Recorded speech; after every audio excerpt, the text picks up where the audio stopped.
फुले हा सिनेमा आग्रहाने सगळ्यांनी पाहावा असे आवाहन माजी मंत्री छगन भुजबळ यांनी नागरिकांना केले। फुले हा हिंदी चित्रपट आज प्रदर्शित झालाय। ठिकठिकाणी सर्व बहुजन समाजाचे आणि इतर समाजाचे लोक हा सिनेमा आपल्या मित्रमंडळी सोबत पाहत आहेत। 1954 साली आचार्य अत्रे यांनी महात्मा फुले हा सिनेमा काढला होता। त्यात महात्मा फुले यांची भूमिका ही बाबूराव पेंढारकर आणि सावित्रीबाई फुले यांची भूमिका सुलोचनताई यांनी केली होती। यात बाळासाहेब यांचे वडील दादा उर्फ प्रबोधनकार ठाकरे यांनी देखील एक महत्त्वाची भूमिका निभावली। हे चित्रपट मराठी होता, मात्र हा पहिला सिनेमा हिंदीत आहे जो अनेक लोक जगभरात पाहू शकतात। फुले दाम्पत्याने दलित उद्धार, मुलींचे शिक्षण, बहुजन समाज शिक्षण, सती प्रथेला विरोध, विधवा केश वपन याला विरोध व बाल हत्या प्रतिबंधक गृह सुरू केले। अनेक क्षेत्रात या पती पत्नीनं आपलं आयुष्य वेचलंय। त्यावेळी शेणांचा मारा यांच्यावर झाला। फुले यांच्या स्त्री शिक्षणाच्या कार्याला काही कर्मठांनी विरोध देखील केला, मात्र काही ब्राह्मणांनी मदत केली। भवाळकर, भिडे यांसारख्या ब्राह्मणांनी त्यांना मदत केली असल्याचं देखील भुजबळ यावेळी म्हणालेत। तर लहुजी वस्ताद हे मातंग समाजाचे होते। त्यांनी आपल्या व्यायामशाळेत असलेले लोक उभे केले आणि मुलींच्या शाळेचे संरक्षण केले। वाजपेयी देखील म्हणाले होते, ज्यांना इतिहास समजत नाही ते भविष्य घडवू शकत नाही। हा सिनेमा आग्रहाने सगळ्यांनी पाहावा। या दोघांच्या बाबतीत काही गैरसमज असतील किंवा माहिती नसेल तर ते कळणार आहेत। आपल्यावर किती लोकांचे उपकार आहेत हे कळणार आहे। महिला राष्ट्रपती पदापर्यंत पोहोचलेत, त्याचे बीजारोपण महात्मा फुले पती पत्नीनं केलं। त्यावेळेस काही गैरसमज असतील, काही कर्मठ ब्राह्मणांनी विरोध केला, तसा बहुजन समाज, माळी समाजाने देखील त्यांना विरोध केला असल्याचं देखील भुजबळ म्हणाले। त्यांच्या स्वतःच्या वडिलांनी त्यांना घराबाहेर काढलं। त्यानंतर ते एका मुस्लिम घरात त्यांना थारा मिळाली। फातिमा बेग या मुस्लिम महिलेनं सावित्रीबाई सोबत नंतर काम केलं।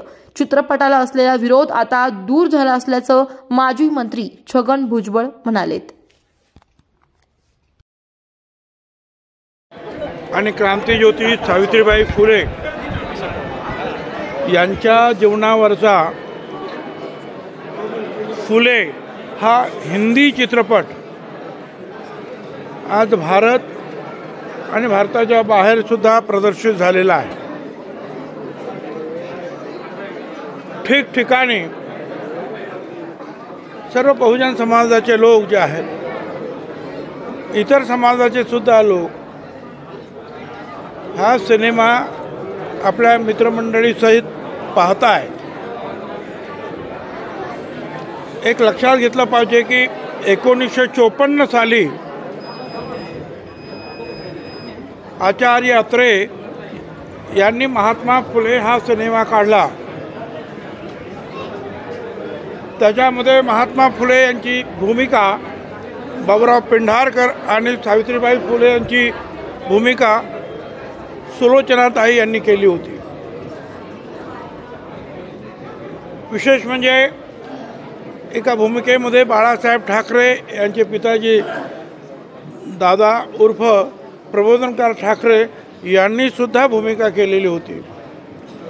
गाडगे महाराजांची छोटीशी भूमिका होती, भाऊराव पाटलांची सुद्धा एक भूमिका होती। पण हे चित्रपट मराठी होते। सत्यधर्म हा एक सिनेमा आला, मराठी होता, परंतु हा पहिलाच सिनेमा आहे महात्मा ज्योतिराव फुले आणि सावित्रीबाई फुले यांच्यावरचा, जो हिंदीमध्ये आहे, की जो जगामध्ये अनेक लोक जे आहेत पाहू शकतात। महात्मा ज्योतिराव फुले आणि सावित्रीबाई फुले या दोघांनी दलित उद्धार, मुलींचं शिक्षण, बहुजन समाजाचं शिक्षण, सती प्रथेला विरोध, विधवा झाल्यास केशवपन करत होते त्याला विरोध, बालहत्या प्रतिबंधक गृह ते सुरू केलं। अशा अनेक विध क्षेत्रामध्ये या पती आणि पत्नीनं जे आहे आपलं संपूर्ण आयुष्य वेचलेलं आहे। आज सुद्धा सामाजिक कार्यकर्त्यांना खूप त्रास होतो। ही गोष्ट जी आहे ती 150-200 वर्षापूर्वीची आहे। त्यावेळेस शेणांचा मारा, दगडांचा मारा, ह्या सगळ्या गोष्टी होत होत्या. यामध्ये एक सांगितलं पाहिजे, महात्मा ज्योतिराव फुले आणि सावित्रीबाई फुले यांच्या स्त्री शिक्षणाच्या कार्याला काही कर्मठ लोकांनी विरोध केला. बहुजन समाजाचे लोकसुद्धा अंधश्रद्धेने त्यांना विरोध केला. परंतु या कामासाठी काही समंजस जे सुधारक ब्राह्मण होते त्यांनी सुद्धा मदत केली. भिडे वाडा ही पहिली मुलींची शाळा, ते भिडे हे ब्राह्मण समाजाचे होते. भवाळकर होते, भंडारकर होते, परांजपे होते, अशी अनेक मंडळी जी आहे या बाजूनी महात्मा फुल्यांना मदत करण्यासाठी उभी राहिली. ज्या वेळा त्यांच्या अंगावर शाळा बंद करण्यासाठी लोक येत होते, त्यावेळेला लहुजी वस्ताद साळवे मातंग समाजाचा त्यावेळेचे एक लीडर, प्रमुख म्हणूया आपण, पण त्यावेळेला काय कदाचित नेते नसतील ते, परंतु एक समंजस, लहान समाज असेल पण समंजस, त्याने आपले सगळे व्यायामशाळेतील लोक उभे केले आणि त्या मुलींच्या शाळेचं संरक्षण केलं. महात्मा फुले सावित्रीबाई फुलांना संरक्षण दिलं. दोन्ही बाजूने चांगले आणि वाईट लोक जे होते. आज ही परिस्थिती नाही, पण इतिहास आपल्याला समजला पाहिजे. अटल बिहारी वाजपेयींनी सुद्धा सांगितलं, जे इतिहास ज्यांना माहीत नाही ते भविष्य घडवू शकत नाही. म्हणून आज आपल्याला या सगळ्या